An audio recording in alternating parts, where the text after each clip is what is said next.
সন্দেশখালী নিয়ে তৃণমূল ছড়াচ্ছে স্টিং অপারেশনের বানানো ভিডিও, সঙ্গে নানান ভিডিও। রবিবার প্রচারে এসে প্রধানমন্ত্রী নরেন্দ্র মোদী বুঝিয়ে দিলেন সন্দেশখালীতে শুরু হয়েছে তৃণমূলের নতুন খেলা। संदेशखाली में क्या हो रहा है ये पूरा देश देख रहा है।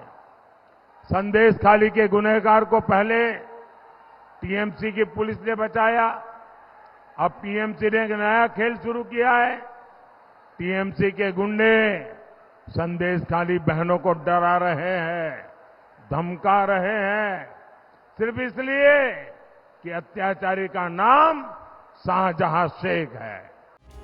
রাজ্যপালের বিরুদ্ধে শ্লীলতাহানির অভিযোগ। মুখ্যমন্ত্রী সভার পর সভায় নিশানা করছেন সিবি আনন্দ বোসকে। তার ইস্তফারও দাবি করেছেন। যথাযথ তদন্তের স্বার্থে সেই দাবি উঠতেই পারে, কিন্তু প্রশ্ন, দলে দলে মহিলার অভিযোগের পরও এই মুখ্যমন্ত্রী কিভাবে দাঁড়াচ্ছেন শাহজাহানদের পাশে? সন্দেশখালীর মা বোনেদের গায়ে কিভাবে সেটে দিয়েছিলেন বহিরাগতের তকমা? ৫৫ দিন পর শাহজাহানকে গ্রেপ্তার কেন?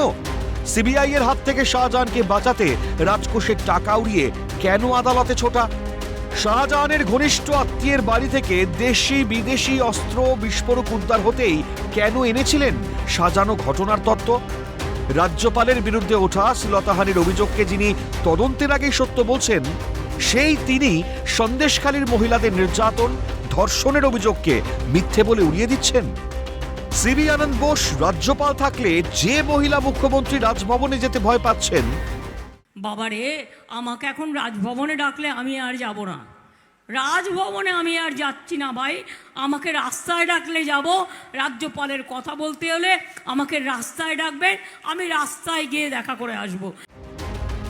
সেই মুখ্যমন্ত্রী সন্দেশখালীর মহিলাদের রাখতে চাইছেন শাহজাহান বাহিনীর ত্রাসের মধ্যেই। মমতার এ কাজে যোগ্য সঙ্গত করছেন সুযোগ্য উত্তরসূরি অভিষেক বন্দ্যোপাধ্যায়। এত ভিডিও প্রকাশ না করে নিরাপদ সর্দারের বিধানসভায় বলা কথাগুলো কেন সামনে আনছে না শাসক দল তৃণমূল? 11 সালে যখন এমএলএ ছিলাম তখন সন্দেশখালীর সমস্ত ঘটনা আমি উপস্থিত করেছি বিধানসভাতে। তখন বলেছি পাট্টা জমি কীভাবে লুট হচ্ছে, তখন বলেছি বর্গা জমি কীভাবে লুট হচ্ছে। তখনও তো মায়েদের উপরে তাদের 100 দিনের কাজের টাকা লুট হয়েছে, তখনও মায়েদের উপরে অত্যাচার হয়েছে, নির্যাতন হয়েছে। এই সব নিয়ে তো আমি বলার চেষ্টা করেছিলাম বিধানসভাতে। আজকের সেই ঘটনাগুলো পরম্পরায় আস্তে আস্তে মানুষের যখন দেয়ালে পিঠ ঠেকে গেছে, তখন মানুষ আস্তে আস্তে করে একটা জায়গায় হয়েছে। শাহজাহানদের বিপদে কি বিপদ বাড়বে কালীঘাট শান্তিনিকেতনের? রেশন দুর্নীতির হাত ধরেই প্রথম ইডি আনা হয়েছিল শাহজাহানের বাড়িতে। চাকরি চুরির পর কি রেশন চুরিতেও জড়িয়ে যাবে কালীঘাট? কয়লা, গরু, বালি, সোনা পাচারের অভিযোগের পর ড্রাগ পাচার, মানব পাচারেও কি জড়িয়ে যেতে পারে কালীঘাটের শান্তিনিকেতনের নাম? তাই কি স্টিং অপারেশন? তাই কি নানান ভিডিও? তাই কি পুলিশি তদন্তের নামে সন্দেশখালীতে নতুন করে ত্রাসের সঞ্চার? সন্দেশখালীর মায়েদের কথা, নোনা মাটির দেশের মানুষের বলা কথায় কি আর ভরসা না ভয় পাচ্ছে মা মাটি মানুষের দল? কালীঘাটের টালির চালের গোপন রহস্য কি লুকিয়ে আছে রেখা পাত্রদের টালির চালে? তাই কি নতুন খেলা তৃণমূলের?